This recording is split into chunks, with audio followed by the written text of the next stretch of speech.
তো বন্ধুরা কেমন আছে সবাই? আজকের গল্প শোনার পরে সম্পূর্ণই ভাই ফিদা হয়ে যাবা। আজকের যে গল্প ভাই রূপকথার গল্পকে হার মানিয়ে দেবে। আর এটা ভাই সত্যি গল্প না, এটা বাস্তব একটা ঘটনা যেটা তোমাদেরকে আমি আজকে শোনাবো। শুধু শোনাবো না, প্রমাণ সহকারে দেখাবো, যেটা আমার চোখের সামনে ঘটে গেছে। মানে আমাদের এইখানে পাশের যে চেয়ারম্যান, তার সঙ্গে মানে সে যে কাজগুলো ঘটিয়েছে গাইজ, সেগুলো আজকে তোমাদেরকে দেখাবো। আর শুধু এটা আমি দেখাচ্ছি না, প্রত্যেক জায়গায় খবরেও কিন্তু ভাইরাল হচ্ছে। আর কন্টিনিউ ভাই ওইখানে প্রতিদিন নিউজ চ্যানেলে আসছে, আর ভাই ভিডিও করেও কিন্তু নিয়ে যাচ্ছে।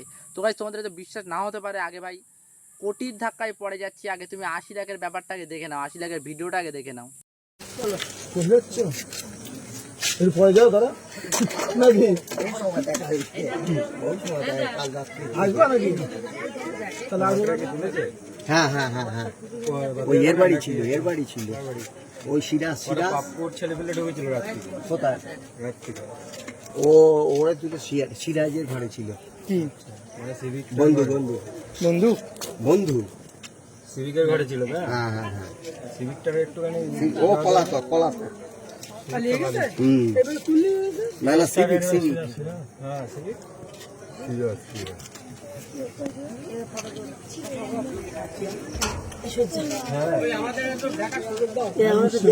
এই তো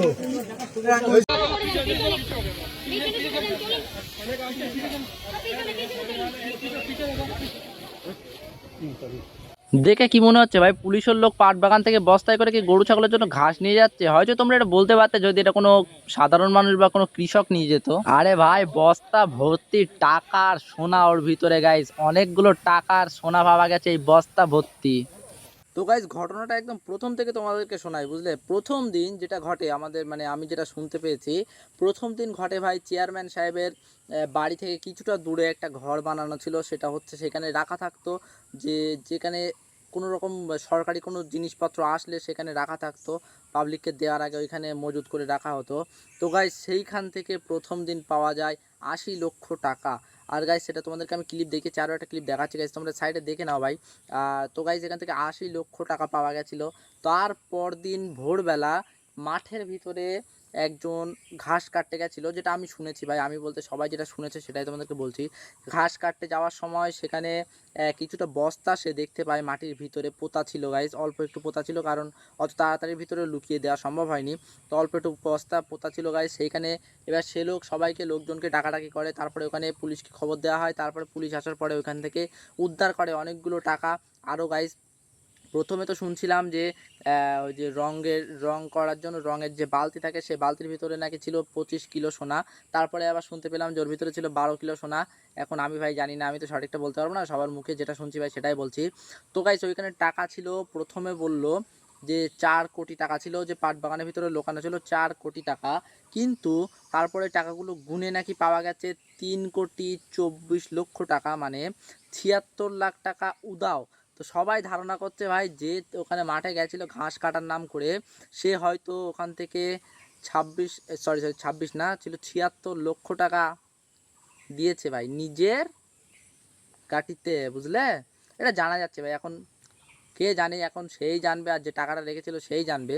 ওইখানে যার খেতে টাকা রাখা ছিল সে ছিল আমাদের চেয়ারম্যান সাহেবের খুবই কাছের একজন মানুষ। চেয়ারম্যান সাহেবের সঙ্গে থাকতো তার চাচার খেতে টাকাটা পাওয়া গেছিল, এবং চাচা তার ভাইপোকে বাঁচানোর জন্য পাট ক্ষেতের ভিতরে রাতারাতির ভিতরেই টাকাগুলো লুকিয়ে রেখেছিল। কিন্তু তারপরেও কিন্তু ভাই পাপ কখনো চাপা থাকে না, সবার সামনে গাইজ চলে এসে তারপরের দিন পুলিশ এসে, তারপরের দিন মানে সেই দিনই সকালবেলা পুলিশ, এটা ভোরের ঘটনা বললাম, যেটা ভোরবেলা ঘটে গেছিলো, ঘাস কাটতে এসেছিলো। সেদিনই সকালবেলা গাইজ পুলিশ এসে পুরো দুপুর 3টে পর্যন্ত ওইখানে খোঁজাখুঁজি করেছে। তারপরে গাইজ টাকাগুলো পাওয়া গেছে। এখন তারা বলেছিল যে 11 বস্তা টাকা ওই পাট বাগানের ভিতরে রয়েছে। অনেক হয়তো মারধর খাওয়ার পরে কি কীভাবে জানি না, পুলিশের কাছে তারা স্বীকার করেছে 11 বস্তা টাকা ওইখানে ছিল। কিন্তু ওইখানে টাকা পাওয়া গেছিলো মাত্র 4 বস্তা, নয়তো ভাই 5 বস্তা। আর তার ভিতরে সোনাও পাওয়া গেছিলো ভাই ওরকম 12 কিলো মতো, আর ওই টাকাগুলো পাওয়া গেছিলো। তারপর দিন ভাই ওইখান থেকে তো পুলিশগুলো খোঁজাখুঁজি করে সব চলে গেল। তারপর দিন কি হলো, পুলিশরা মানে আবার সংবাদ পেল যে টাকাগুলো কোথায় ছিল। তারপরে নাকি আবারও কিছু বস্তা উদ্ধার হয়েছে, মানে টোটাল 11 বস্তা উদ্ধার হয়েছে। লাস্টের বস্তাগুলো ভাই আমার কাছে কোনো ক্লিপও নেই, বা আমি ওটা জানিও না, পাবলিকেও খুব একটা জানি না। কিন্তু যেটা এখানে ঘটে গেছিলো, মানে আমাদের বাড়ির একদম পাশেই ভাই পাট খেতে ঘটে গেছিলো, সেটা আমরা সব জানি। আর রাস্তায় আশপাশে লোকজন অনেক ছিল, আমাদের এখান থেকে সবাই গেছিলো, তারাও গাইজ দেখেছে। তো গাইস সেই ক্লিপগুলো তোমরা একটু দেখো।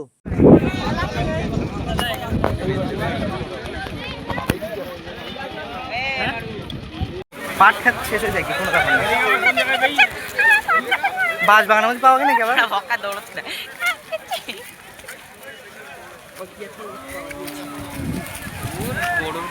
ভাই কাদা ভাই কানটা ছাড় না বলা জোরে মেয়ে লোক বড় কান্না মতন ভাব করতে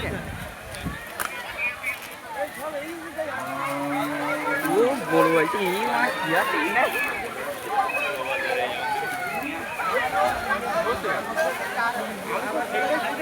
কি হচ্ছে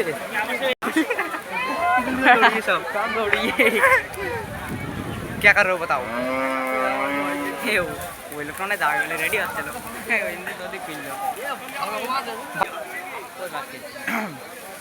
সামনে আমি শুনেছি ভাই এই বাগানে সাপ রয়েছে, সাপ এখন বেরো, সাপ ভয়তে ও জেলের মধ্যে ছিল। এই আসতে আমার জুতো বাবু। আরে গাইস তোমাদেরকে তো একটা জিনিস বলতে ভুলেই গেলাম, সত্যি আমার ব্রেন ভাই। প্রথম দিনের ঘটনাটাই আমি তোমাদেরকে বলিনি ভাই। প্রথম দিন যেটা হয়েছিল 4000-এর মতো ত্রিপল মানে কি জানো তো ভাই, বুঝতে যারা পারোনি তার উপরে দেখো যে পেপারটা রয়েছে না, এই যে পেপারে এখানে যেগুলো রয়েছে এটা বড় করে দিলে ভাই সেটা ত্রিপল বলা হয়। ত্রিপল উদ্ধার হয় চেয়ারম্যানের বাগান বাড়ি থেকে 4000 মতো। বিশ্বাস হচ্ছে না? চলো খবরটাকে দেখে নাও। 6 দিনের পুলিশি হেফাজতের নির্দেশ বাদুড়িয়া পৌরসভার চেয়ারম্যানের। বাদুড়িয়া পৌরসভার চেয়ারম্যান দীপঙ্কর ভট্টাচার্যকে আজ পুলিশ গ্রেপ্তার করে 7 দিনের পুলিশি হেফাজত চেয়ে বসিরহাট মহকুমা আদালতে হাজির করা হয়েছে।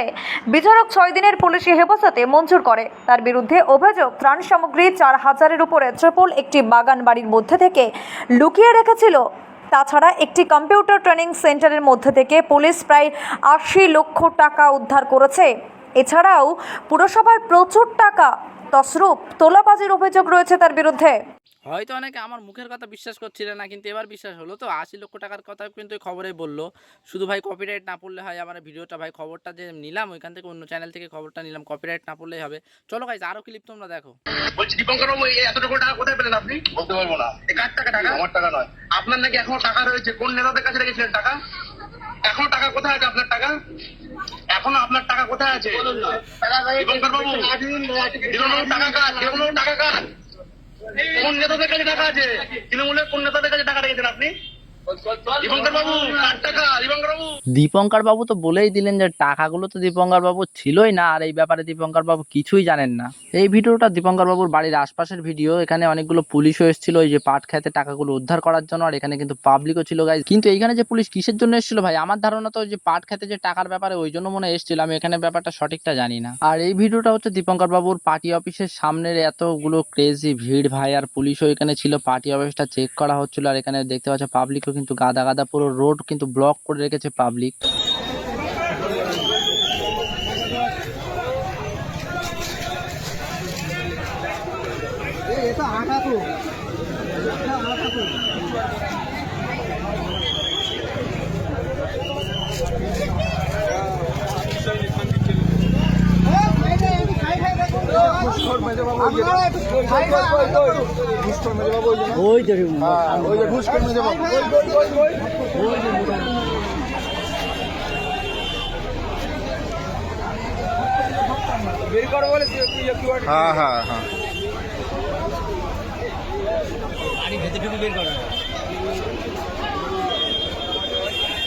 সরি গাইজ, এখানে আমারই মিস্টেক হয়ে গেছে। এইখানে ভাই পার্টি অফিস চেক করা হচ্ছিল না, এইখান থেকে দীপঙ্কর বাবুকে অ্যারেস্ট করে নিয়ে যাওয়া হচ্ছিল।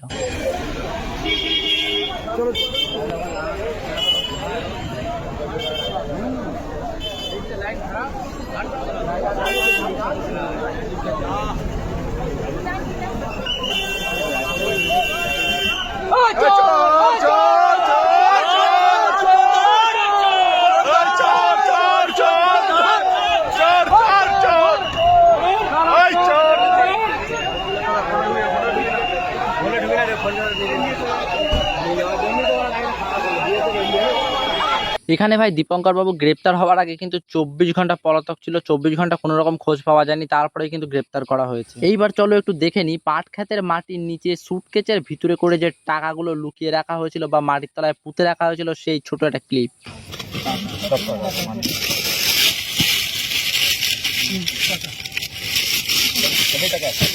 ভিতরে ঢুকাবো, পুরো বড় ব্যাগ নিয়ে ডালো, ওটাকে সিল করো।